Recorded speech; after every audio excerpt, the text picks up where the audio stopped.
Welcome back to Biggie Outdoors at the top of the hour.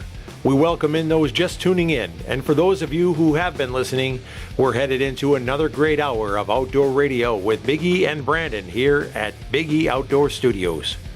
This hour is brought to you by one of our great supporters at Outdoor Edge Knives and Cutlery, makers of the swing blade and other great tools for the outdoorsman. Check them out at OutdoorEdge.com and get yourself one of the best hunting knives or cutlery sets you'll ever own. Also buy Koala Buck coolers, portable walk-in coolers for the sportsman, a great way to save your game when you're traveling on a hunt and want to keep your meat cool. Find them online at koalabuck.com. Now, stay tuned for more Biggie Outdoor Radio. Biggie Outdoors, located at Cedar Creek, is reopening its doors soon after its new remodeling. Home to the area's first and only big game hunting museum, with educational exhibits displaying animals from around the world and facts around the hunters' contributions to their survival. Pick up some unique souvenirs and gifts from the museum and from the Biggie TV shows. Meet the pro staff from Biggie TV and Biggie Outdoor Radio. A great place to stop in with the whole family. And while you're there, book your next hunting trip with the Biggie Outdoors Professional Hunters. With over 21 personal hunting destinations worldwide, you'll be sure to find a quality getaway with the Biggie Outdoors destinations. Biggie Outdoors is also home to Adrenaline Hydrographic. Check us out online at BiggieOutfitters.com and register to win a free hunt. Biggie Outdoors at Cedar Creek. Welcome back to Biggie Outdoor Radio, top of a new hour. And before the break, we were talking about the recent CWD supposed find up north, Brandon, and well, the one thing is what they did then is they use that as an excuse now to shut down baiting in the 3-county area up there. So now that's another reason that people are all complaining. Oh, no, we can't bait in these areas. So Oneida County. Let's see what counties. No, let's see. Oneida County, Vilas, and Forest counties. Now there's a baiting ban or a feeding ban, which, this if CWD is truly airborne or whatever, it could then the baiting ban isn't going to stop anything anyway. The animals are still there. I mean, yeah. They're not traveling across 3 counties to go and get a feed of corn. And then get this, they say there's no cure for it. There's no cure for it. There's no way to stop it. But the same thing, they say that when these people have the CWD, they tell them that when they leave their premises going in and out of there, they have to spray themselves down with 2 parts per million solution of bleach water.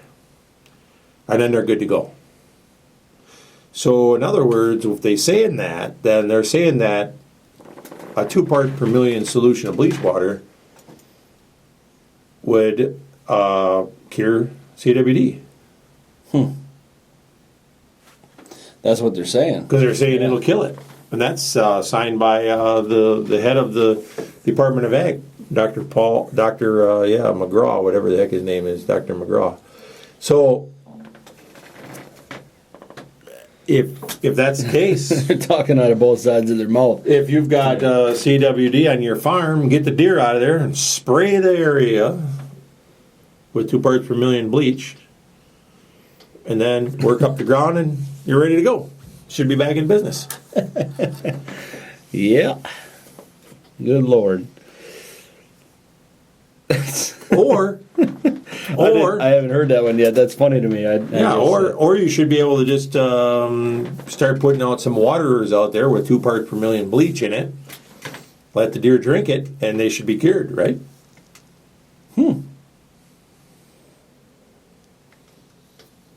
I think we drink more than that in our city water. It just shows the stupidity of the whole process, I guess, is what I'm saying.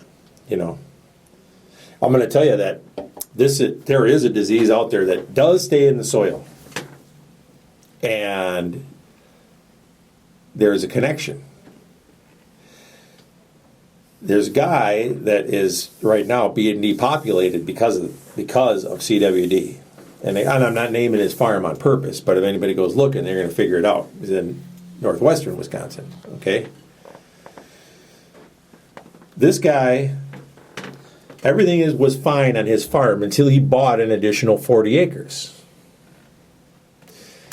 The 40 acres that he bought and moved and expanded his breeding operation on prior to him buying it, at one point, was an old goat farm. Huh. And goats and sheep are susceptible to a disease called scabies. And scabies is exactly the same prion type disease, brain disease, as CWD. Now, the state and the Department of Ag is trying to say that it's not the same thing, but it is exactly the same disease. It'll show up the same kind of tests, everything. Huh. And it's transmittable to deer. Interesting. Very interesting. It has been proven more than once that it's transmittable to deer. They've put deer in with sheep that had scabies, and they've caught it. Now, do you see double fences around any of these sheep farms around here? Nope, none. Okay, and these deer are jumping in and out of these sheep farms and grazing with them and everything like that. But yet, we're popping up with supposed CWD in the wild. Yeah. We got sheep running around all over the place. And now, a guy that just expanded his operation onto an old sheep or goat ranch just all of a sudden popped up with CWD, and he didn't have it. He had a certified herd. So there's a correlation here, but the Department of Ag is failing to see it, or failing to admit that they see it. I guess that's the biggest thing. Yeah. Here's another thing. Bovine tuberculosis, TB. Yeah. Susceptible to humans too, by the way. It's a bad thing. You don't want that. Okay. It goes from cows to deer as well, and it's a bad deal. Wiped out some states. I mean, it's almost wiped out their herds of deer. They had big problems with it, but we don't hear too much about that, and we don't see anybody with fences and double fences around their cattle farms. All you see is a wire around some guys' cattle farms. Yeah. And you go by, some of these cattle are wheezing and coughing and pretty sick, and some of these cattle farms are in pretty rough shape. Nobody's really keeping an eye on that. And the deer can go in and out of all that. They don't worry about any of that. Yeah. So there's diseases out there all over the place, and they're picking one out and making a big deal out of it.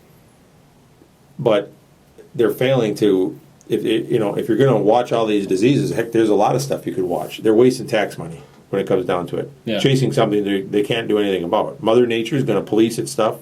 It's going to clean stuff up. You've got blue tongue. You've got the EHD thing out there that can come in. You got the TB. We've got scabies in the sheep, and that can go to deer.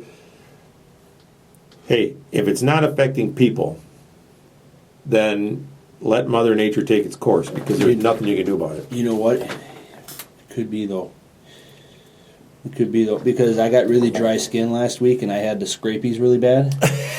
And last night I ate a blue Jolly Rancher and I have blue tongue. You had blue tongue? Yep. Oh, yeah. See, there you go. Yeah. That's it's not the same. Oh, okay. Well, that would be the scratchies you had, not the scabies. Yeah, the scratchies, I guess, yeah. Yeah, scratchies. Itchy scratchies. I had the itchy scratchies. Well, anyhow, like I said, so they did put a feeding ban on those counties. Like, that's going to help anything. Yeah. And the other thing is this guy's deer, I mean, this place has been fenced for many years. Now, the guy that owns it now just bought it. Yeah. So it's been fenced for many years. And so now all of a sudden they're putting a feeding ban out there. I mean, heck, if it's out there, first of all, if it's out in the wild, it didn't come from this place. And if it's out in more than likely the deer that this guy inherited when he bought the place, got it from the wild, if it does have it, and it's a ridiculous mess. Anyway, his deer can't get anywhere, but he's catching all the heck from all these people that are uneducated out there. So get educated before you start accusing people of stuff. Yeah. What's funny is you're still finding all these articles that are popping up on here saying, the state deer kill is expected to be up, so they don't even have the numbers in yet. Because, well, I guess they're still going through the muzzleloader season or something. But how could their numbers, how could they not have them in yet if they were saying before the rifle season came in that you would be able to watch online for a within 15-minute up to date deer kill I guess tally, but now all of a sudden they're saying that they don't have all their numbers in yet. It says, this is coming from Madison, it says the electronic does not mean immediate when it comes to counting deer. So hunters are going to have to wait for the final deer harvest numbers. That sounds to me like, in other words, they're going to fudge the numbers so that they can come up with what they want to tell us, because they don't want to tell everybody how far down it actually was. It says it is due to the rate at which the data is being processed or something. Well, we all know you punch something into a computer, you hit enter, and it's in. So, obviously, there's some funny stuff going on down there in Madison, and they don't want to tell anybody that we were right and the deer count is down. So, and they're trying to compare it. This is coming from one of their head guys down there, Tom Haig from the DNR. If you watch a Packers game, you'll know you're not going to get all the statistics after each quarter. Whatever, you know what?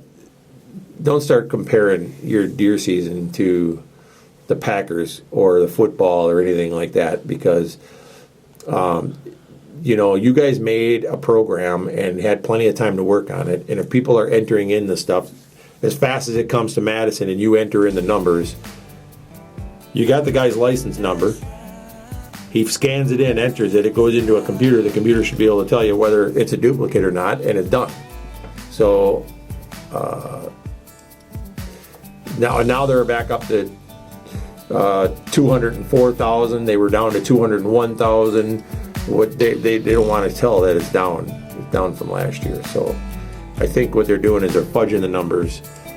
I'm not going to trust anything that they come out with. That's the end of that. We'll be right back after this with some more Biggie Outdoor Radio.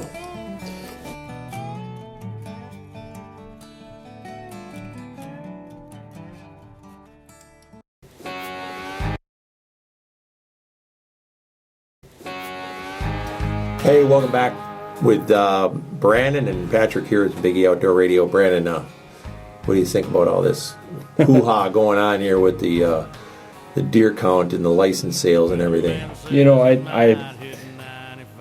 I think it's ridiculous that they need more time, and I really think it's ridiculous that they compared it to the fact that you can't get up to the quarter stats on the Packer game and all that. Let me tell you something. Anybody who plays fantasy football knows that you can have up to the play stats. Yeah. You know exactly what's going on in the game. And you don't have to be playing fantasy football to get those stats either. You can get them. They're right there. Somebody punches them in and they're there. And then they're sitting here saying that even though people didn't have to punch a tag and all that opening weekend kill rates are up. Well, how can you say that? And then in the next breath, you say you don't know what the numbers are. Come on. It's out of both sides of their mouth, So I believe that there's a lot of funny business going on with it. It was interesting. There's another article in here that this is posted by a father and son, and it's about a kid that shot 2 deer with 1 shot. And, it's one of them stories that evidently they were legal. So he was fortunate about that. But it's one of them deals where sometimes, you're better off to not brag about certain things or not say certain things, because this is how you end up getting yourself in trouble and you didn't really intend to do anything wrong. Mm-hmm. So news of a deer hunter, 10 at the time, killing 2 deer with 1 shot was reported statewide during the 2015 gun season. From the father, his hunting son, and editorial comments, questions by rhetoric, it was looked upon as a very lucky and maybe positive hunting incident of which somebody should be proud, because the father had an appropriate tag, and because of Wisconsin has a group hunting law, everything turned out to be legal and safe. But looking back, it says that the editor says, I believe the father should have remained silent and not boasted about the incident. I don't know, because this actually goes into that knowing your target and beyond. Mm-hmm. First of all, you probably shouldn't, if it was intentional, I don't believe you should be trying to take 2 deer with 1 shot, because you don't know for a fact that where the bullet's going to come out and where it's going to take the next deer. Yeah, exactly. So you don't know how clean of a shot it's going to be. But for another teaching point, it does show you what a bullet will do after it goes through an animal. It shows you that your bullet continues and can still kill. Yeah. So you got to be paying attention to that. I mean, he killed 2 deer. Yeah. It could have very well been a hunter or a house or a car or anything. Yeah, and like we've been talking about a lot the last few weeks, knowing your target and beyond, they teach you that in hunter safety, and they even talk about it here in this article. That's another thing too. If it wasn't intentional, yeah, that's another teaching moment there. Thank God it was just another deer. But knowing your target and beyond, if you intended to shoot 1 deer and you got 2, you didn't know the beyond. And obviously, this is a young boy. He's learning. Yeah, but this is not a newsworthy thing. And even the editor of this article even says it. The father, it's not really the son's fault. I mean, the son's 10 years old. But the father should have known better than to be bragging this up and making this a news thing. Already my son shot 2 with 1 shot. No, number 1, this should have been kept quiet. Number 2, the father should have been mentoring the son properly and telling him why that shouldn't have happened and why they shouldn't have done that. Yeah. Shoot 1 at a time, not 2 at a time. I highly doubt that they intentionally tried to get 2 at a time. Yeah. It just happened, and you don't try to do that. No. And if the father did try to coach him into doing that, that's bad mentoring right there. You don't teach your kid to shoot 2 animals with 1. So I think I don't think it's a good story. Sometimes they put stuff on here that I don't agree with, but heading into the winter, do you think we're going to get enough ice to go ice fishing here anytime soon? Well, I certainly hope so. I don't know that I would trust it yet. So if you're one of these people that's out there looking for first ice, I would strongly recommend no Christmas ice fishing. I'm sure that there's going to be people out there that are going to try. But during the day, folks, it is getting warm enough. I wouldn't be trusting this ice. You got to remember, once you fall through that stuff, you're not going to come back up in the same hole. And, we don't need for people to be having and becoming statistics, I guess is what we want to say. Yeah. And there's a lot of nice ice shacks out there that people have sitting in their yards waiting to go out. Just go out there and have a beer in them or something, but don't be losing your ice shacks by trying to get them out of the water too soon. It says first ice has already started to arrive in some northern destinations, but people make sure that you're testing it, and everybody wants to try their new lures, and everybody wants to get out there and be the first one and try to catch the fish. I know the first ice is when the fish are supposedly biting the best. I'm not that big of an ice fisherman. Oh, the fish bite good for me and my buddies all year. I'm not going to go out there on 1.5 inches of ice. And I'm not going to go out there on 4 or 5 inches of ice with the weather we've been having. Is a pan full of fish really worth risking your life? That's what I want to, That's the thing, is I know these guys are like, hey, I mean, even when we go hunting, you don't go out there and intentionally risk your ice hunting. But these guys that go out there ice fishing, they intentionally risk their lives to be the first guy on the ice to catch a meal of fish. Now think about that. You're out there walking, and if you fall through, you're dead. Or a darn good chance you're dead. And they do that to catch a meal of fish. Are you that hungry that you have to risk your life to catch that meal of fish? Wait till the ice is safe, guys. You know, especially on a year like this. You know, I'm not trying to discourage you. I know ice fishing is a lot of fun, but you know, you're going to run into some very unsafe spots. It's getting up in the 40s during the day. We're getting some 50s, getting some rain. It makes ice weak, and you're going to, you know, you hit them spots where the springs are. And even if you think, oh, this is a spot where we walk out every year, this is always the safest spot, you can run into bad ice. Don't be that guy. Yeah. You know. Yeah. Just give it plenty of time, and you know, God, I just can't tell you enough. You know, I see some guys out there sometimes, and they're sitting in there, and you can see that they're looking right through the ice. You know, and they go out there with a little chip their way out there, and they get as far out as they can, and they're 10 feet from open water, sitting on a bucket out there fishing.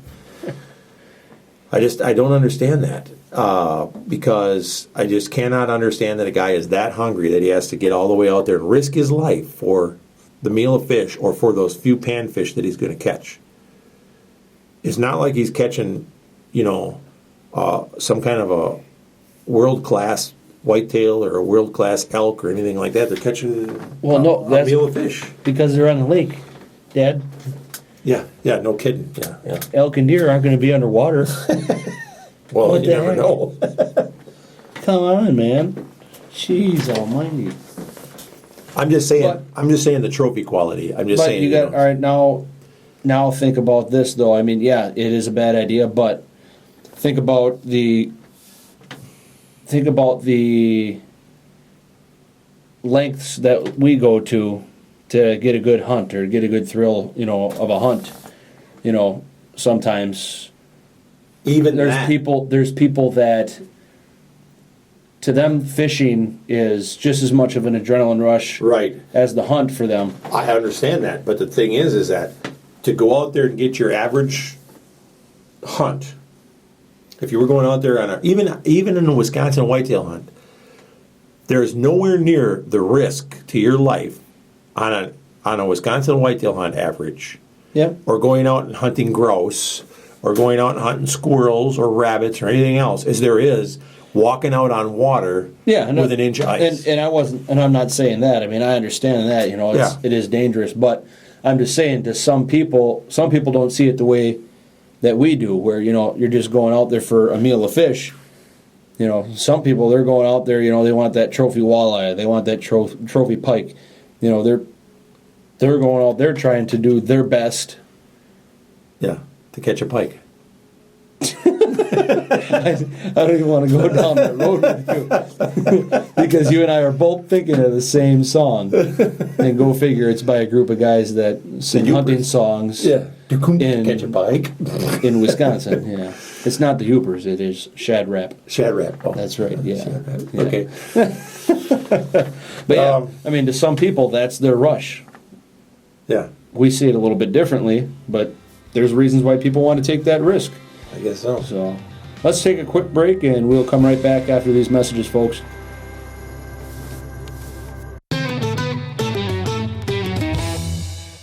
Welcome back to Biggie Outdoor Radio.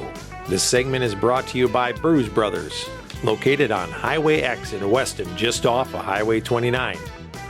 Fresh burger ground daily from country fresh meats and awesome hand-cut fries with all the tasty seasonings to choose from. They got plenty of tap brews with 35 beers on tap. If you haven't made your way on over to Bruise Brothers yet, you need to head on over and check them out. And tell them Big E sent you, and they'll give you a little something special from us just for mentioning it. But head on over there, and you'll be hooked up with the best burgers in town.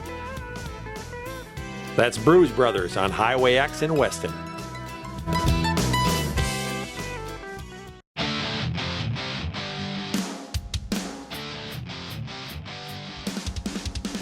Welcome back. Some more Big E Outdoor Radio. Hey, Brandon, we're talking about ice fishing. First of all, we need to get us an ice shack. Because, I'm not one of these guys for sitting out there on a bucket. Thing is I can't decide if I want to go and buy an ice shack. I'm not. I'm going over to see Denny at the shed shop, and I'm getting me something that I can put a nice heater in, and I can use it for... Is it going to be on a trailer? Like a trailer frame? Well, no, but we'll get something that we can slide up on a trailer, and then we can winch it up on, and we winch it off, We got to get something that's really cool. And then he's got lots of buildings over there. Yeah. You just go over there and go up 45 up toward Anawa, and can't miss him. Right on the highway. There you go.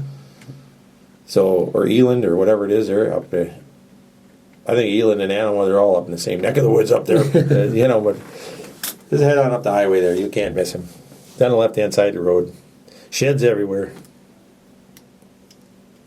Grab yourself some. You could have yourself an ice fishing shack / deer hunting blind. Yeah, / doghouse worthy of living in when you get in trouble with the wife. I'm never in the doghouse. Huh. Well, you haven't been married long enough, that's why. Yeah. Once you get married for a little while, you'll end up in the doghouse, and you got to have a good one. Denny has one, actually. He's got a hammock in his out there back in his woods. He's got the ultimate deer blind. I don't really think he sees a lot of deer when he's laying in his hammock, but I'm not really sure whether he goes out there to deer hunter just to get away from the wife himself. Put yourself in the doghouse for once. Oh, good Lord. Yeah, I'm going hunting. I'll be back in a week. He's only 100 yards behind the house. Yeah. I'll see you in a week. Oh, good Lord. Yeah. But, another thing I was thinking of, too, that might not be a bad idea is, get an old camper. There's a lot of people that do that. Why would you want that? That is... Have you it ever... does not have look you ever comfortable. It is. It really. Have you ever gone out on the ice with holes in the floor of a camper and sat in a camper that you and your redneck buddies installed a wood stove in? And you're sitting out there and you're just sitting around a table playing cards and drinking soda. Yeah. It's it's a good time. Hey. Yeah. Watching tip-ups. Yeah. All night long. Do you put holes in the floor so you can jig? Yes. In a camper? Yes. And they're actually designed really well. Actually, the way that we had the floor designed in these campers that I've been in. Yeah. It's a piece of the floor that has been modified that you pull up, and you've got the holes in there. Yeah. And then you can put the floor back on. It's like framed. Sure. And you can put the floor back on. Uh-huh. Amazing. It is. It's really neat. I know you don't see how cool that is, but I think it's awesome. But that's just because I'm a little more country than you are. Don't even try to argue me. We all know it's true. See, but our listeners know it's true. Okay, that's not neat enough look for at the me. beard. I look at that and it's like, look at the beard. I mean, way. The thing is okay, here you are. You're sitting in this old jalopy camper, and I'll be sitting in this nice little wooden shed with nice windows in it. No, I won't be alone. Oh, yeah. We'll see who will have more people. All right. Because I'll have the grill on the front deck, and I'll have the stove going inside. I'm gonna have a generator. I'm gonna have lights on the windows, and it's gonna say party. Have you ever been in a camper with a disco ball and all the lights? I'm telling you right now. It had a karaoke machine. Okay, I'm putting a shed on the lake. You put your camper on the lake, and we'll see who gets more people. Done. Mm-hmm. Right. Now, I'm not saying that a shed isn't a good idea, but I'm also saying, when you take an old camper and you bring that camper back to life, that thing might sit for sale on the side of the road for $300 until it's buried in the ground. But some good old boy is going to come along, revive it, and that thing is going to live until it sinks. Well, what we'll have to do is no, you can't let it sink. No. DNR will get you for sure. But what we'll have to do is that's why you don't put your name and address on it. You put your neighbor's name and address on it. That's what Yeah, I guess you could. See, I'm thinking ahead. Yeah, there you go. Yeah. Well, I'll tell you what we could do is we could, if we get enough ice to do this. Oh, we will. We will. Then what In fact, we'll do we is- need enough ice to do this by the end of the month. Because we got a buddy coming over here from South Africa. Oh, he's not coming out till later. Well, what about the Vikings game? We're supposed to I take don't him. know if he's going to make it. Take him to Lambeau Field to watch the Packers watch the Packers beat the Vikings. As long as Aaron Rodgers and the rest of his players show up. Well, you hope the Packers will beat the Vikings. Hopefully, yeah. It's, hopefully I didn't tick too many people off there by, speaking out against our green and gold. I'm a true Packers fan, but they've been showing some Signs of weakness? signs of weakness this season, yeah. They sure pulled that last one off by the skin of their teeth. Yeah, against the Lions. Yeah. Yeah. Well, the Lions have been... The Lions beat them the time before, so... Well, I don't know. what What do we got? gotta do? And today, Sunday, we've got Dallas coming into Lambeau Field. And Tony Romo faked an injury because he was scared. Did he? Is he really injured? He is really injured, yeah. Is he? You got hurt feelings? Yeah. Yeah. You saw my Facebook post, huh? Yeah, I did. Yeah. Well, what we do is maybe we'll see what we can check with Wayne here and find out if he's actually going to be coming in January or not. But I think he's waiting now to come closer to March. Oh, well, maybe we can get him to come up for one of the fisheries down south. Yeah. Really get him out Hey, there, Wayne. out on the ice with a pickup truck. How are you doing, sir? I'm doing good. How are you today? No, I can't complain. All right. Hey, we're calling you from the radio studio. And Okay, nice. yeah. So what we're trying to find out is, are you still coming here in January to go to a Packer game with us, or are you not going to make it now? No, I'm not going to make it in January, but I'm definitely going to be there in March. Oh, well, the Green Bay Packers do not play in March. Do you know that, right? Yeah, no, I know. So, but I'll be back in September again. In September? Okay. There we go, yeah. Yeah, I'm going to be hunting Alaska then. Yeah. So, and then after Alaska, I'll come down. Oop. Oh, I think we lost Wayne. You're going in and out a little bit here. Oh, we lost him. We lost Wayne. Oh, man. Oh, But it well, sounds- we had a good connection there for a little while. Yeah. Are you there yet? It says it's trying to reconnect with him, so we might actually get him back on. But, Maybe, yeah. He said he's coming up in March, and then he's going to come up again in September. But Well, in September we might be having a better year. We'll be back into a new season. Well, yeah, it's definitely going to be a better year in September because we won't have 4 losses yet in September. Well, we couldn't have 4 losses. Exactly. So, yeah, because we wouldn't have played that many games yet. Yeah. So, well, he's going to be coming in March. So maybe we'll get him to a fishery because let's see, January, February. He's going to come at the beginning of March. So maybe we can get him come end of February. Is he calling us back? He sure is, yeah. All right, let's check with it. We lost you there, Wayne. There we go. Can you hear me now? I can hear you now. Are you out chasing an perfect. elephant or a rhino or something or what? No, we actually just arrived here at Shosholoza. Oh, okay, great. Yeah, I know we do it. Well, Just moving here now. when you come back in September, that's Green Bay Packer season again. We'll have to get you down here and get you to a game because Yeah, that will definitely work. you're definitely Because I'll be hunting Alaska then, so I have to come. okay. You're definitely our farthest away Packer fan. So Yeah, that's for sure. Yeah. At least that that's we for know, sure. anyways. Yeah. yeah. So we'll make sure we got tickets for you when you come in September. You'll have to make sure you allow time for that.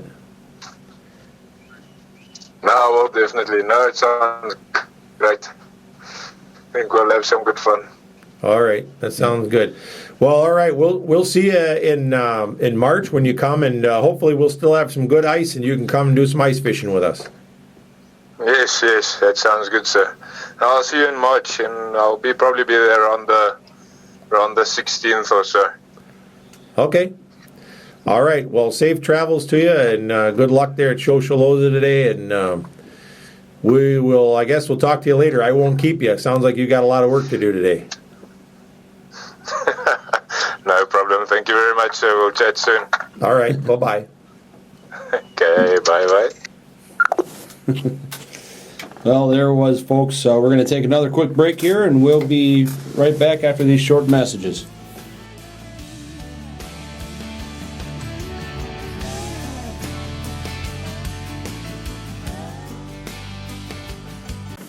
Hey, welcome back, Biggie Outdoor Radio, and Brandon and I are back, and I think we got a caller here, another one calling in from Kikuyu Lodge here. Just hang on one second here, and hello, Harry, how you doing today? Yeah, it's actually done fine. I just am calling in. Brandon and I are actually in the studio recording our radio show. We thought we'd check in with you and find out how the animals are looking and how the weather's shaping up out there. Okay, at the moment we're getting some rain.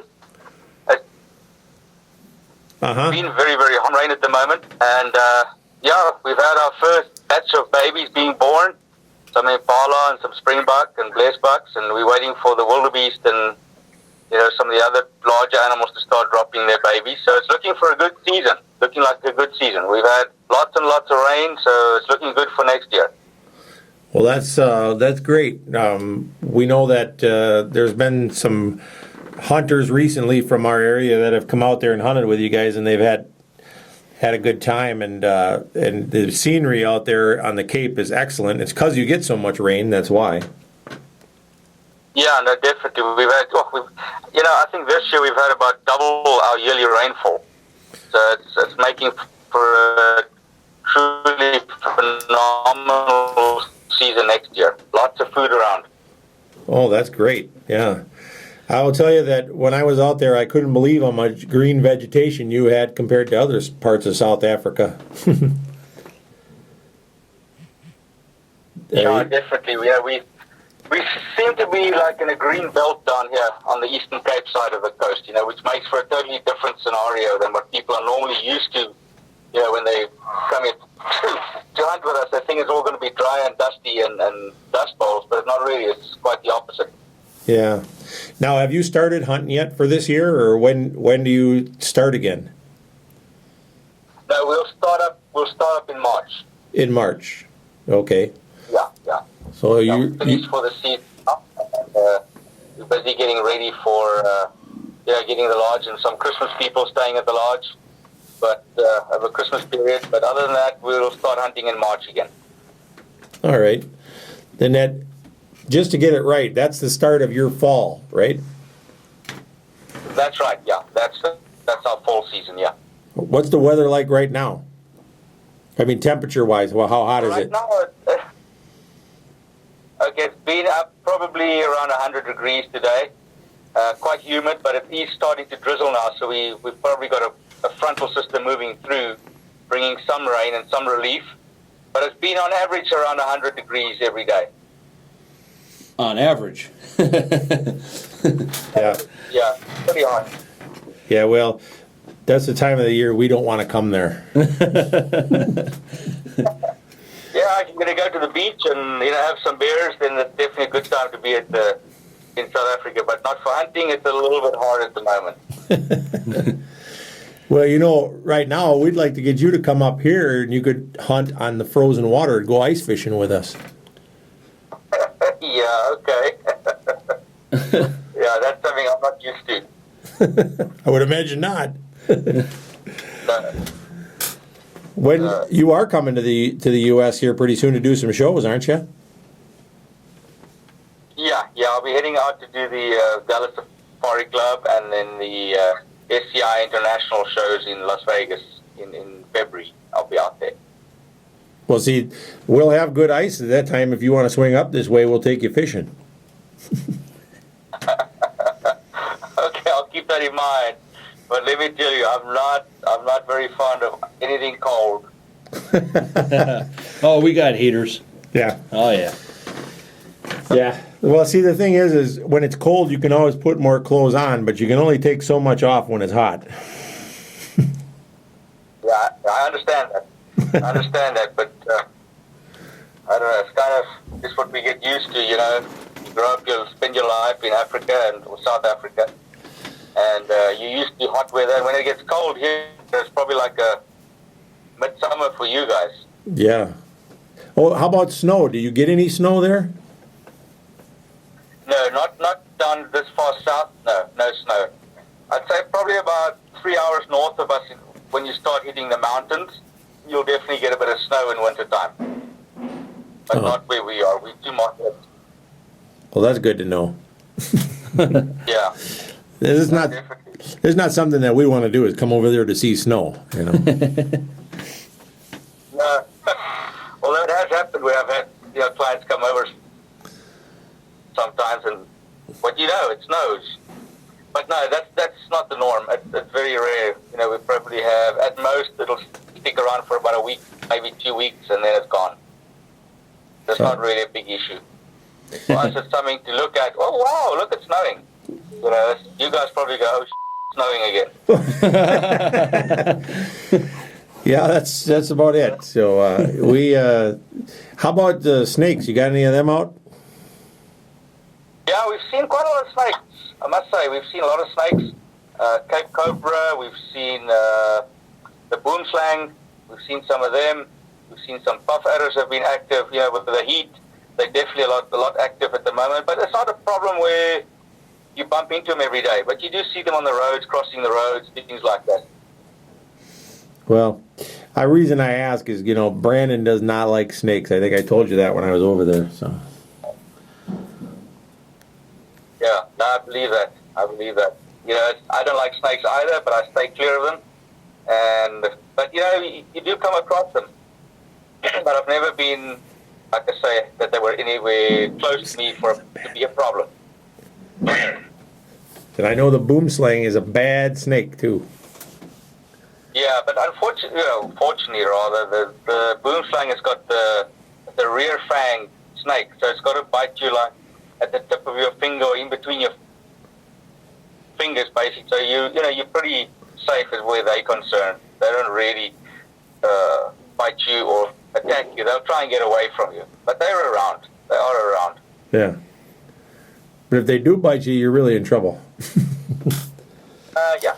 Then you've got some trouble. Well, clear for that one. Yeah. Well, we're planning on trying to figure out when exactly the time is best for us to come on over there and see you. Okay. And we are we're of course telling people about Kikuyu Lodge and the great place that you have there. I of all the places I've ever seen, I've never seen any lodge in South Africa with as great a view as you guys have. Well, thank you. Yeah, I must say we're very fortunate with our scenery that we've got. That alone makes the trip. It's really a special place. People come there for the first time, they come back and they come back and they come back. I had there was a couple that wanted to come there, and the week didn't work out. You were booked, but they did get to hunt on your place when they were there, and they seen it, and they told me they definitely want to come back and hunt there in a couple of years because they just could not believe the view. Well, that's wonderful. Yeah. So I think you know who they were when they were down there. They came and they got to be on your place, and I think they got their wildebeest there actually. Okay, that's right. Yes. Yeah. With them, yeah. Okay. So good. It'll be good if they come back and spend some more time with us. Yeah, they really liked the view and stuff, and like I said, there's the lodging there is just gorgeous and stuff. So, I'm encouraging anybody that's looking for a great place to go in South Africa. For one, the Cape offers a really wide variety of animals, and the lodging is great, and the prices are the best, and the food was great, and I guess I just can't say enough about your place. So that's why we wanted to get you on the phone today and talk with you a little bit. Thank you very much. I appreciate that. I'm quite glad. That we could hook up, and if we can get any more people that's interested, it would be wonderful if they can contact you, and we can set up a wonderful trip. It could be a trip of a lifetime.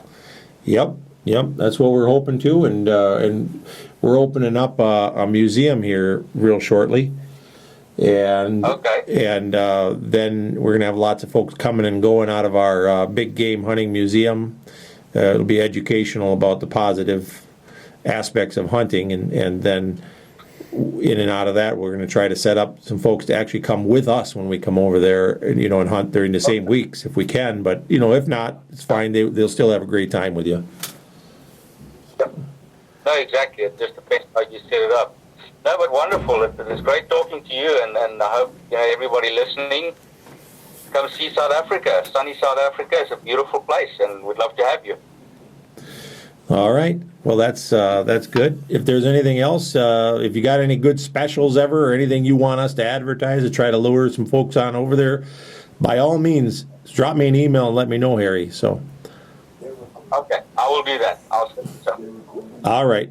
Well, thank you very much. Okay. You have a great. My pleasure. Thank you. You bet. Have a great day, Harry. You too. All right. Bye-bye.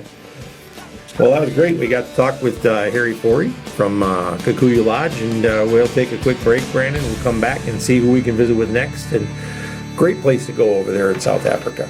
And we'll take a quick break. Be right back.